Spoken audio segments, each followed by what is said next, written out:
ಉಳ್ಳಾಲ ತಾಲೂಕು ಸ್ಥಾಪನೆಯಾದ ನಂತರ ಉಳ್ಳಾಲ ತಾಲೂಕಿನಲ್ಲಿ ಎಲ್ಲ ಸರ್ಕಾರಿ ಇಲಾಖೆಯ ಮುಖ್ಯ ಕಚೇರಿ ಇವತ್ತು ಪ್ರಾರಂಭ ಆಗ್ತಂದು ನಾನು ಹೇಳಿದ್ದೆ. ಇದೀಗ ನಾವು ಸಬ್ ಡಿವಿಷನ್ PWD ಸಬ್ ಡಿವಿಷನಲ್ಲಿ ನಾವು ಇವತ್ತು ಇಲ್ಲಿ ಪ್ರಾರಂಭ ಮಾಡ್ತಾಯಿದ್ದೇವೆ. ಒಂದು ಸಬ್ ಡಿವಿಷನ್ ಪ್ರಾರಂಭ ಆದರೆ ಇಲ್ಲೇ ಒಂದು ಅಸಿಸ್ಟೆಂಟ್ ಇಂಜಿನಿಯರ್ ಬೇರೆಲ್ಲ ಇಂಜಿನಿಯರ್ ಇದ್ದುಕೊಂಡು ನಮ್ಮ ಕ್ಷೇತ್ರದಲ್ಲಿ ಆಗುವಂತಹ ಕೆಲಸ ಕಾರ್ಯಗಳು ಭಾಳ ಫಾಸ್ಟಾಗಿ ಇವತ್ತು ಆಗ್ತದೆ.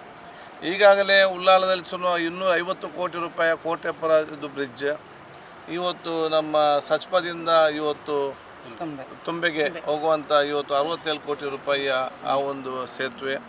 ಅದೇ ರೀತಿ ಬಹುಶಃ ಇವತ್ತು ನಮ್ಮ ಉಳ್ಳಾಲ ಬೈಲಿಂದ ಓವರ್ ಬ್ರಿಡ್ಜ್ ತನಕ 2 ಕಡೆ ಕೂಡ ಇವತ್ತು ರಸ್ತೆ ಅಗಲೀಕರಣ ಮಾಡಿಕೊಂಡು ಬರುವುದಕ್ಕೆ ಇವತ್ತು 30 ಕೋಟಿ ರೂಪಾಯಿಯ ಅನುದಾನ.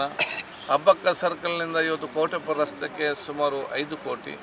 ಅಬ್ಬಕ್ಕ ಸರ್ಕಲಿಂದ ಇವತ್ತು ಕೋಟೆಪುರ ನಮ್ಮ ಕೋಡಿ ಪ್ರದೇಶಕ್ಕೆ ಇವತ್ತು ಆ ರಸ್ತೆ ಅಗಲೀಕರಣಗೊಳಿಸಿ ಇವತ್ತು ರಸ್ತೆಯನ್ನು 14 ಕೋಟಿ ರೂಪಾಯಿ. ಅದರ ಜೊತೆಯಲ್ಲಿ ಎಲ್ಲ ನಮ್ಮ ಈ ಒಂದು ಕೋಟೆಕಾರಿಂದ ಮಾಡೂರಾಗಿ ಹೋಗುವಂಥ ರಸ್ತೆ, ಈ ನಮ್ಮ ಉಚ್ಚಿಲ ರೇಲಕಟ್ಟ ರಸ್ತೆ, ಮಂಜನಾಡಿಯಿಂದ ನಾಟಕಲ್ನ ಮಂಜನಾಡಿ ಅಂದರೆ ಎಲ್ಲ ರಸ್ತೆಯನ್ನು ಕೂಡ ಈಗ ಸುಸಜ್ಜಿತ ಈಗಲೇ ಇದೆ.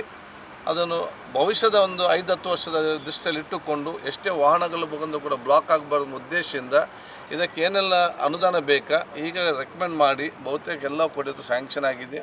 ಉಳಿದದು ಕೂಡ ಮುಂದಿನ ಕೆಲವೇ ದಿನಗಳದು ಸ್ಯಾಂಕ್ಷನ್ ಇವತ್ತು ಆಗ್ತದೆ. ಇದೆಲ್ಲ ಕೆಲಸ ಆಗಬೇಕಾದ್ರೆ ಫಾಸ್ಟ್ ಆಗಬೇಕಾದ್ರೆ ನಮ್ಮಲ್ಲಿ ಇವತ್ತು ಅದಕ್ಕೆ ಅದನ್ನು ಸಬ್ ಡಿವಿಷನ್ ಬೇಕು.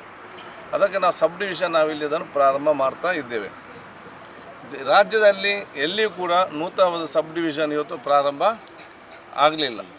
ಇವತ್ತು ನಾವಿದನ್ನು ಎಲ್ಲಿಂದ ಅಂತ ಹೇಳಿದರೆ ಬೇರೆ ಜಿಲ್ಲೆಯಿಂದ ಸ್ಯಾಂಕ್ಷನ್ ಆದದ್ದನ್ನು ಇಲ್ಲಿಗೆ ನಾವು ವರ್ಗಾವಣೆಗೊಳಿಸಿ ಬಹುಶಃ ನಾವು ಅದನ್ನು ಇಲ್ಲಿ ಇವತ್ತು ಸ್ಥಾಪನೆ ಇವತ್ತು ಮಾಡ್ತಾಯಿದ್ದೇವೆ. ಅದಕ್ಕೆ ಇದು ಎಲ್ಲ ರೀತಿಯ ಅಭಿವೃದ್ಧಿಗೆ ಒಂದು ಪೂರಕವಾಗುವ ಕಟ್ಟಡ ಇವತ್ತು ಆಗ್ತದೆ ಅಂತ ಹೇಳಿಕೊಂಡು ಬಹುಶಃ ನಮ್ಮೆಲ್ಲ ಇವತ್ತು ಕೆಲಸ ಕಾರ್ಯದ್ದು ನಮ್ಮ ಗ್ರಾಮ ಸದಸ್ಯರಿರಲಿ, ಸ್ಥಳೀಯ ಜನಪ್ರತಿನಿಧಿ ಇರಲಿ, ಅಥವಾ ನಮ್ಮ ಊರ ಕಾಂಟ್ರಾಕ್ಟರ್ ಇರಲಿ, ಇನ್ನಿತರ ಊರವರಿರಲಿ, ಆ PWಗೆ ಮತ್ತು ಲೋಕೋಪಯೋಗಿ ಸಂಬಂಧಪಟ್ಟಾಗೆ ಏನದು ಕೆಲಸ ಕಾರ್ಯ ಆಗಬೇಕಾದ್ರೆ ಅವ್ರು ಮಂಗಳೂರು ಹೋಗಬೇಕು, ಹುಡ್ಕೊಂಡು ಹೋಗ್ಬೇಕಂತೆಲ್ಲ ಇಲ್ಲಿ ಎಲ್ಲ ಅಧಿಕಾರಿ ಇವತ್ತು ಸಿಗ್ತಾರೆ. ಮತ್ತು ಮುಂದಿನ ದಿನಗಳಲ್ಲಿ ಬೇರೆ ಬೇರೆ ಇಲಾಖೆಯ ಆ ಒಂದು ಈಗಾಗಲೇ ಇಲ್ಲಿ ಪಕ್ಕದಲ್ಲಿ SCP ಕಚೇರಿ ಕೂಡ ಇವತ್ತು ಬರಲಿಕ್ಕಿದೆ. ಅದೇ ಇನ್ಕಮ್ ಟ್ಯಾಕ್ಸ್ ಕಚೇರಿ ಕೂಡ ಇವತ್ತು ಆಗಲಿಕ್ಕಿದೆ. ಅದರ ಜೊತೆಯಲ್ಲಿ ನಾನು ಇಡೀ ನಮ್ಮ ಉಳ್ಳಾಲಕ್ಕೆ ಪ್ರಥಮ ಬಾರಿಗೆ 25 ಕೋಟಿ ರೂಪಾಯಿಯಲ್ಲಿ ಇವತ್ತು cyber security AI model cyber ಸೆಕ್ಯೂರಿಟಿಯನ್ನು ನಾವು ಇವತ್ತು ಕ್ಯಾಮ್ರಾ ಅಳವಡಿಸ್ತೇವೆ. ಅದರ ಕಮಾಂಡ್ ಸೆಂಟರ್ ಕೂಡ ಇಲ್ಲೇ ಇವತ್ತು ಬರ್ತದೆ SCP ಆಫೀಸ್ ಕೆಳಗಡೆ. ಬಹುಶಃ ಹಂತವಾಗಿ ಅದನ್ನು ಬಗೆಹರಿಸಿಕೊಂಡು ಇವತ್ತು ಹೋಗ್ತಂತ ನಾನು ಹೇಳಿಕೊಂಡು ಎಲ್ಲರ ಸಹಕಾರ ನಾನು ಇವತ್ತು ಯಾಚಿಸ್ತೇನೆ ಮತ್ತು ಆದಷ್ಟು ಬೇಗ ಕಟ್ಟಡ ಆಗಲಿ ಅಂತ ಶುಭಾಶಯ ಸಲ್ಲಿಸ್ತೇನೆ.